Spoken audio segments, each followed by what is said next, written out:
guys, Blackwing 2040, and I'm back with another comic book review for you guys. And today we're gonna be reviewing, and I'm gonna have to show it to you guys on my phone because my tablet's been acting up lately. So I had to turn the brightness down so you guys can see the picture clearly.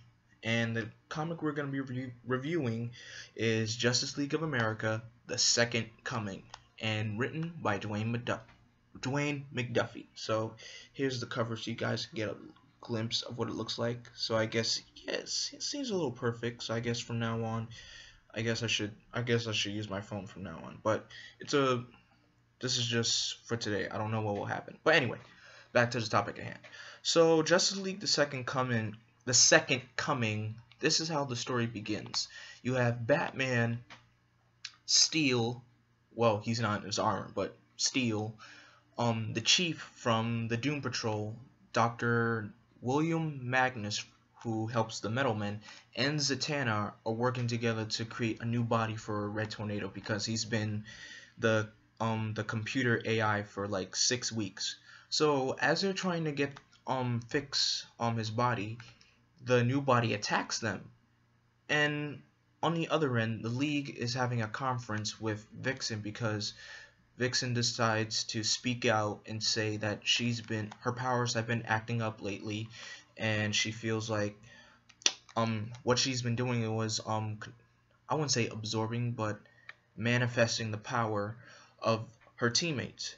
And so she didn't know what to do with this at first, but she spoke with her, I wouldn't say her love interest, but they feel like lovers. She spoke with Bronze Tiger and he said, just go up to your team and tell them the truth. And she went up, and then Black Canary feels a little furious that she kept this for so long, and so she kicks her off the team. But hold on, before you get mad, she doesn't really get kicked off automatically.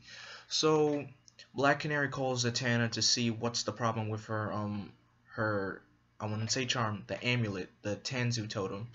And Zatanna was able to use some spells to see what's going on. She sees like an image of Vixen and Animal Man being tangled in strings by a spider. And then before they can understand what's happening, the League it goes back to where Batman was being attacked by the new body, and turns out it's the return of Amazo.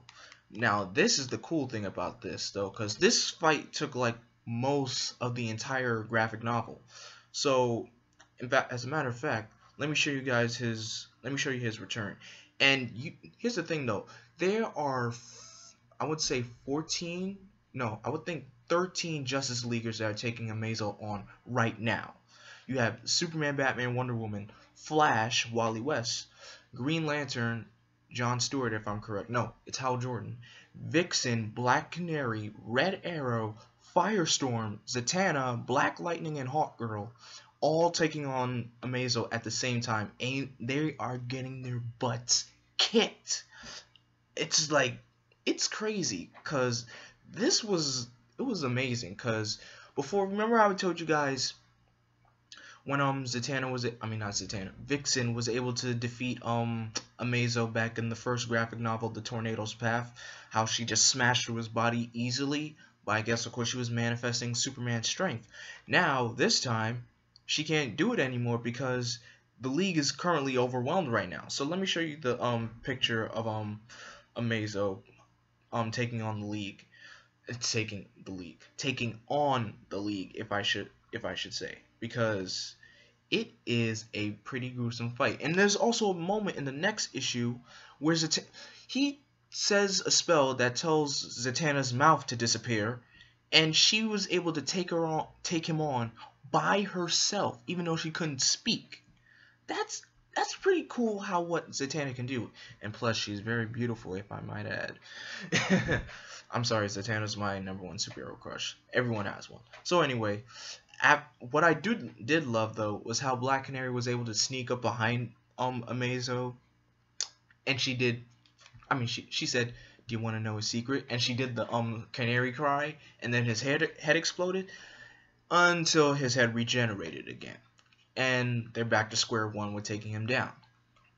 Until Zatanna was able to create a spell using one of Red Tornado's tornadoes, and was able to disassemble Amazo quickly, and the battle was done. And then after that, they were able to recreate Red Tornado's official new body, and his first objective he wanted to do was take down Professor Ivo, who was the creator of Amazo. So Batman and Red Tornado find Professor Ivo. They take him down, but it's just another one of his robot duplicates. But of course, Zatanna found the real Ivo, and she put him in jail. She said a spell, and he got sent to prison.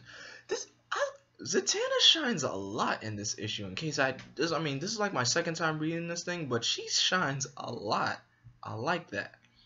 So after that, the next story is they go to the house of Buddy Baker, who is aka Animal Man, and he tries to tell Animal Man that her powers have been acting up, and she asks him, has there anything strange happening with you lately? And Animal Man says, no, nothing's happening, everything's been fine. Until when Firestorm was there with them, and he sees something strange.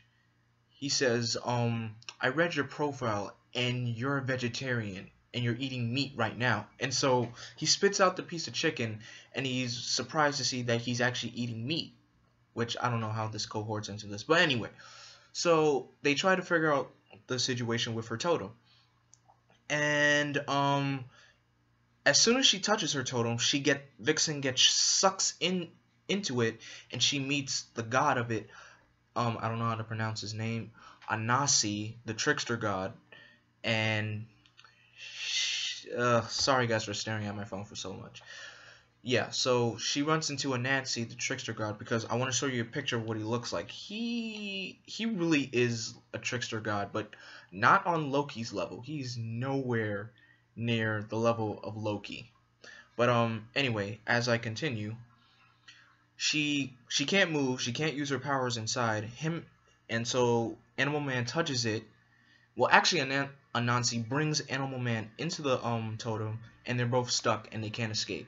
So Black Canary advises that her, Firestorm, and Red Arrow go into the totem and try to rescue the team. Now here's the crazy part though. Since Anansi is a trickster god, he was able to unravel, I guess you could say that, unravel everything, because he can change reality, if I may say, with just a little bit of storytelling, if I might add. But here, this is Anansi right here. If you guys can see him. Well, this is his spider form. If you want to see his actual form, it looks like, hold on, you know what, while that loads up, yeah, he actually changes reality, and he was able to change the Justice League origins, and he made Batman into a hero called Paladin, and he created a reality where Superman and Wonder Woman actually got married.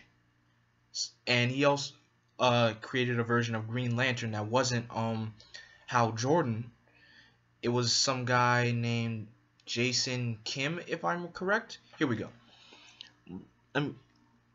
This image right here. This image right here. That's Anansi's real form. If I should bring it up closer so you guys could look. Yeah, so he's the one controlling the totem. He's the god of the totem. So Vixen was able to overcome him by running into these new versions of the Justice League and convincing them that they're under attack and this god changed reality. And so they helped her out. And so Anansi brought back the real Justice League, and Wonder Woman was like, Vixen, what's going on? Doppelgangers, we just gotta take them out. So the Justice League takes down the doppelgangers. And then Vixen realizes this was all a test, that Anansi was just testing her to prove that she's the rightful owner of this totem. And so he realizes that she's accepted the right to own the totem because it belongs to her family. It's been part of her family for generations. And he lets the Justice League free, and the story ends there. Now, it was very complicated at first to understand what was really going on in the second part. The first part in the story was amazing. I mean, come on. 14 Justice League members versus Amazo. That's amazing. And pretty much Flash kind of put up a fight himself until, of course, Amazo whooped his butt. But anyway, that's the end of this review. I hope you guys enjoyed it. Sorry for me going around all over the place. I don't know I'll be doing this forever by showing you the comics on my phone. I mean showing you the images on my phone, but it might have to be what's gonna go on for now. But I hope you guys enjoy this. But stay tuned for the next Justice League of America storyline called When Worlds Collide, and this is Dwayne Mcduffie's final Justice League of America story, and it left off on a very high note. So I hope you guys enjoy this. Stay tuned for the next review, and don't forget to like and subscribe. And until then, I am Vengeance, I am Darkness, I am Blackwing. Stay golden.